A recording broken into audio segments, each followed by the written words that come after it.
Para a gente fechar aqui, então, as pautas, ainda na onda de Office em On, Pri, hoje no pós-coletiva, a gente Hoje descobriu foi que produtivo, né?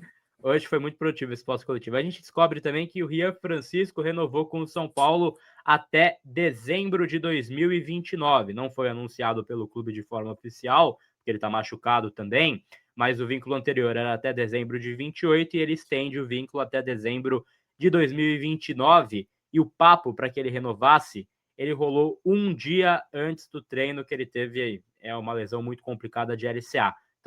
Então, assim, é um timing muito, muito ruim, né? Teve a conversa, tava tudo certo, e aí ele teve essa lesão, e aí, assim, já era uma preocupação no cara, porque fala, pô, tem esse contrato aqui, tá tudo alinhado, mas eu rompi o ligamento, vou perder a temporada. E o São Paulo mantém as bases contratuais e renova o contrato dele, então, até dezembro de 2029. Eu acho esse respaldo importante também, Pedro, porque ele é uma joia da base, é um cara muito importante para o São Paulo, né, no sub-20, fez uma baita copinha, ele vinha entrando bem, conseguindo participar, fez assim 2 gols. É uma lástima, né, ele não ter assim condição física para jogar nesse momento. Acho que ele estaria sendo muito útil para o São Paulo, mas ele acaba machucando, volta no que vem, mas já de contrato renovado, Pri. Até a gente ouviu, né, que hoje, quando a gente estava lá, que a família dele ficou muito preocupada, né? Porque, querendo ou não, são coisas que podem mudar o rumo da vida e da família inteira, esse tipo de coisa. Você acaba a carreira do cara ali, imagina a diferença do cara ser o craque do time, que é o que se espera do Rian Francisco quando ele estiver em plenas condições, entrosado, já tiver amadurecido, enfim. Então, de fato, existiu essa preocupação. O São Paulo manteve o compromisso, manteve a sua palavra, renovou. Ele está renovado com o São Paulo e acho justíssimo, né, Gabi? Ele é talvez o principal jogador dessa atual safra, né? E o único praticamente que não foi vendido, né? O Mike também. Dessa safra, acho que o São Paulo, até porque o São Paulo aposta muito no Rian Francisco mais do que apostava nos outros jogadores, e acho que ele tem tudo para render, né? Obviamente a gente tem que torcer e também quem é responsável por tratá-lo também fazer isso muito bem, tratá-lo muito bem, a gente torcer muito para ele não ter a sua carreira prejudicada. A gente sabe que joelho nessa idade é muito ruim, eu tenho essa preocupação comigo. Eu até esqueci o nome do jogador do Palmeiras, da base, que rompeu 3 vezes, mano. Rompeu uma vez e ferrou tudo, nunca mais voltou. Esqueci o nome desse menino. Então teve o Valse no São Paulo também, né? Então, dá um trauma, dá um medo, uma insegurança. Torcer para não ser o caso dele, né? Obviamente a gente vai estar sempre torcendo por ele e tratarem ele bem, ele ter essa confiança também para saber quando que pode de fato voltar a fazer cada uma das coisas profissionalmente. E aí ele tem, a qualidade ele tem, cara. Quando você tem esse dom, que para mim o Rian Francisco ele tem o dom. Né? Ele é bom, tal, mas tem muita gente que é boa. Eu acho que ele tem o dom. Aquele gol que ele faz contra a Portuguesa é de gente que, mano, tem um negócio ali, sabe? Então, É o carisma, né? então para ele é fácil de render, de encontrar essa melhor versão e torcer para ele conseguir fazer isso no São Paulo.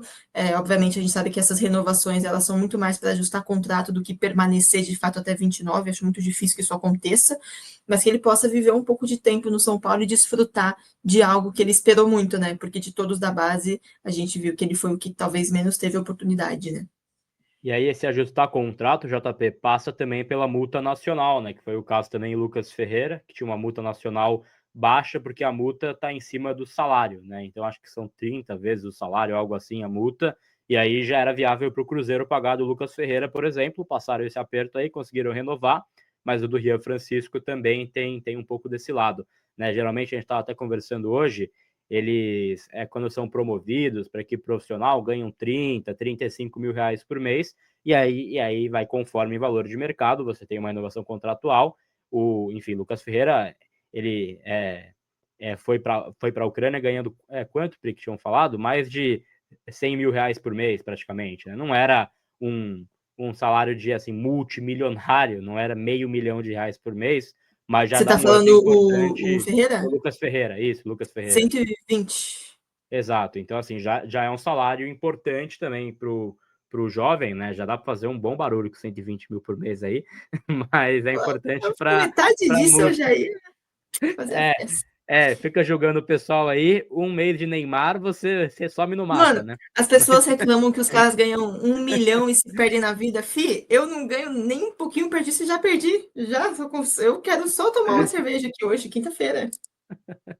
Perfeito, mas JP, queria que você falasse um pouco dessa permanência do Ria Francisco. Eu não ganho nem perto do que recebe Priscila Senhorães, né? Então, Priscila Senhorães, ela fala desse jeito aí, mas o salário dela já dá para fazer um barulho também, viu, Gabriel Sá? Não queria falar não, mas o salário da Priscila Senhorães já dá para fazer um barulho aí. Existem Mas vários enfim, tipos de barulhos, né? Os baixos, os altos. pois é. Não, mas assim, brincadeiras à parte, Faz o cara, o barulho de um Rian... triângulo, talvez, né? Exato. Mas existem grandes barulhos também, né? Existem grandes barulhos que eu sei que dá para fazer aí, mas enfim. É Fala... SMR. É. Mas agora falando assim, de brincadeiras à parte, cara, o Rian é um jogador que eu lamentei muito a lesão. Todos, né, a gente lamenta naturalmente, mas o Rian era a chance dele. Depois da lesão do Caleri, com a chegada do Crespo, eu tinha muita esperança do Rian jogar bastante agora no time do São Paulo com o trabalho do Hernan Crespo, mas logo na primeira semana de jogos ele se lesiona no treino, perde todo o restante da temporada. Foi um azar assim, fora do comum. Realmente é um azar natural você perder 2 atacantes por LCA e 1 por LCP, mas, cara, de fato, o Rian é um jogador que é bem lamentável, porque é um jovem que tá aparecendo agora no time profissional com tanta expectativa, né? Então, ficar fora por lesão, o jogador já não gosta, ainda mais quando ele é jovem e tá buscando seu espaço no time profissional. Mas é interessante essa renovação, porque ainda é um jogador que a gente nutre muitas esperanças, né? Tudo que ele fez na base, a copinha dele foi algo espetacular. O profissional do Rian, né, quando ele entrou nos jogos, ele tinha muita dificuldade de ter minutagem com o Zubeldia, mas quando entrou em quase todos os jogos correspondeu legal. Teve alguns ali, claro, que a atuação não foi tão boa assim, porque é natural, tá subindo pro profissional, mas ele fez gol contra a Portuguesa, fez gol contra o Ceará quando teve aquela primeira chance, começando como titular, de fato, fez o gol contra o Ceará, fez o gol contra o Vasco no último jogo também do Zubeldia. Então era um garoto que, né, ao longo da temporada ia ganhar mais oportunidades, mas creio que no ano que vem vai ser o ano do Rian Francisco para ele realmente entrar de fato no time profissional e conseguir ter uma sequência importante. A gente torce para que ele não seja vendido rapidamente, mas que tenha assim uma sequência no profissional, porque é, cara, um garoto muito promissor. O que eu vi desse garoto na Copinha realmente me deixou muito empolgado. Exato, JP que esteve em Jaú durante o mês de janeiro, né? Mas esteve acompanhando então essa copinha e tem propriedade para narrar gols de Rian Francisco.